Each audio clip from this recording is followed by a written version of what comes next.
দেশের রাজনৈতিক আকাশে এক গভীর মেঘের ছায়া, যার ঘনঘটার ইঙ্গিত দিচ্ছে আসন্ন ঝড়ের। প্রতিটি কৌশলগত চাল আজ যেন এক মহাভারতের কুরুক্ষেত্রের মতো জটিল ও রহস্যময় হয়ে উঠেছে।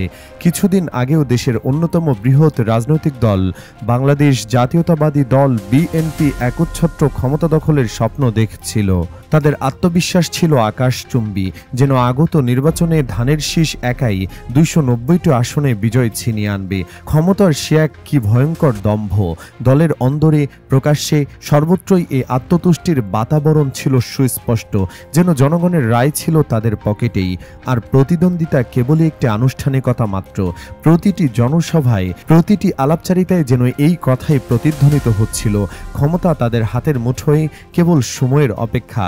কিন্তু সেই চিত্র আজ কোথায় যেন বিলীন হয়ে গেছে। ধূলিসাৎ হয়েছে সেই আত্মবিশ্বাসের পাহাড়। আজ আর সেই এককভাবে ক্ষমতায় যাওয়ার চিন্তা বিএনপির মানসপটে নেই। ক্ষমতার দম্ভের সেই রঙিন কাচের প্রাসাদ আজ খান খান। এখন তাদের ভাবনায় এক ভিন্ন কৌশল, এক নতুন মেরুকরণের ইঙ্গিত। এখন তাদের চিন্তা হচ্ছে কিভাবে একটি বৃহত্তর জোট গঠন করা যায়।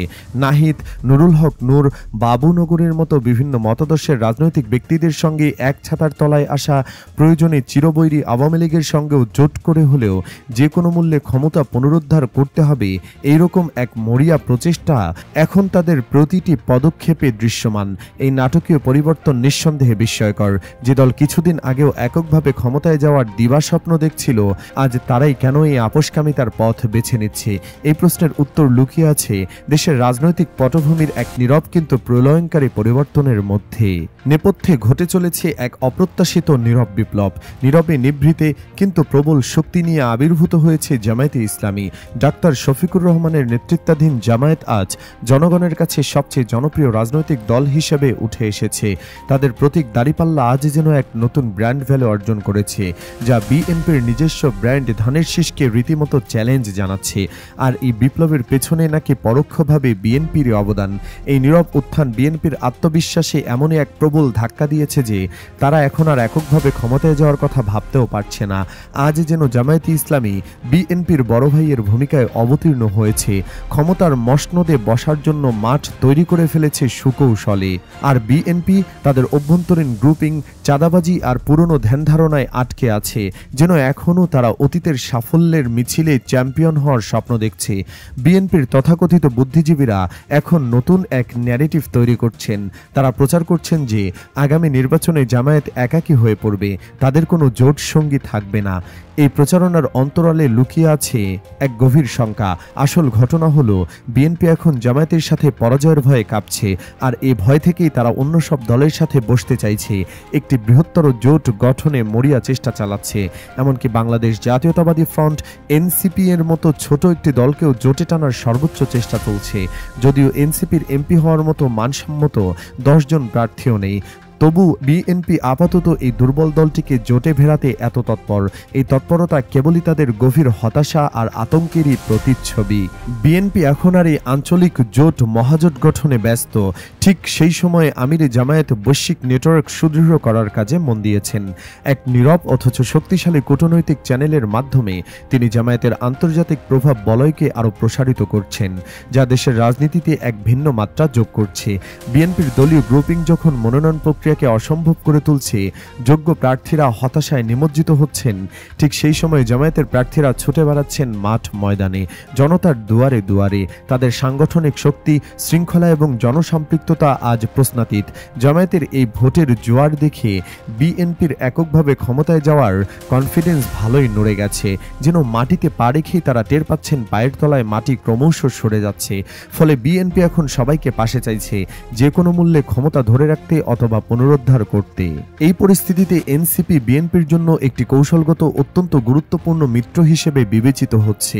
বিএনপির হিসাব অনুযায়ী যদি তারা এনসিপিকে 50টি আসনও ছেড়ে দেয়, সেক্ষেত্রে এনসিপি অন্তত 30টি আসনে বিএনপির লোকজনকে প্রার্থী হিসাবে নিতে হবে, কারণ এনসিপির 50টি আসনে প্রতিদ্বন্দ্বিতা করার মতো ভালো বা মানসম্মত প্রার্থী নেই। এই কৌশল অবলম্বন করে বিএনপি তাদের মনোবলমজ্জিত নেতাদের শাপলা বা কলম মার্কায় ভোট করার সুযোগ দিতে পারবে। এর মাধ্যমে কার্যত বিএনপির টিকিট বিএনপির কাছে টাকার বিনিময়ে বিক্রি হবে। কাগজে কলমে বিএনপি 50টি আসনে এনসিপিকে ছাড় দিলেও বাস্তবে তাদের ছাড় দিতে হবে মাত্র 20টি আসন, বাকি 30টি আসন তাদের নিজেদেরই থাকবে। এটি আপাত দৃষ্টিতে বিএনপির জন্য লাভজনক মনে হলেও এই জোটের একটি অন্ধকার দিকও রয়েছে, যা এনসিপির জন্য বয়ে আনতে পারে এক গভীর সংকট। এনসিপির জন্য এই জোট 16 আনাই লস হওয়ার সম্ভাবনা বেশি, কারণ এনসিপিকে দেওয়া 50টি আসনে যদি তারেক রহমান ধানের শীষ প্রতীক না দেন, অর্থাৎ বিএনপি যদি 50টি আসনে এককভাবে নির্বাচন করে, তাহলে ওই 50টি আসনে বিএনপির বিদ্রোহী প্রার্থীদের কোনোভাবেই ঠেকানো যাবে না। এনসিপির যেহেতু হেভিওয়েট একজনও প্রার্থী নেই, সেহেতু সেসব আসনে তাদের হার নিশ্চিত।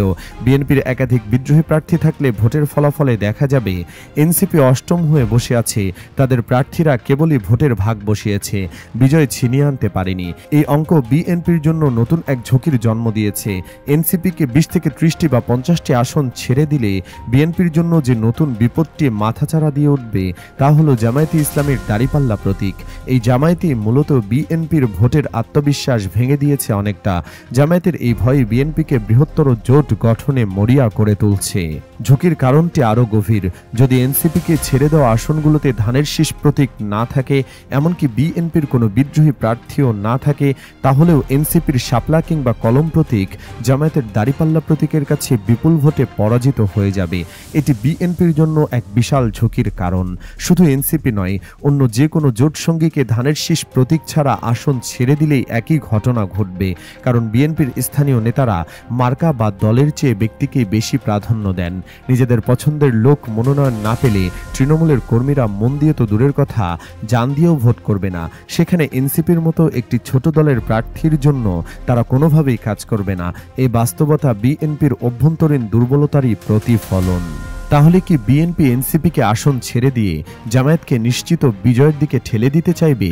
মনে হয় এই জটিল হিসাব নিকাশ বিএনপি ঠিক করেছে।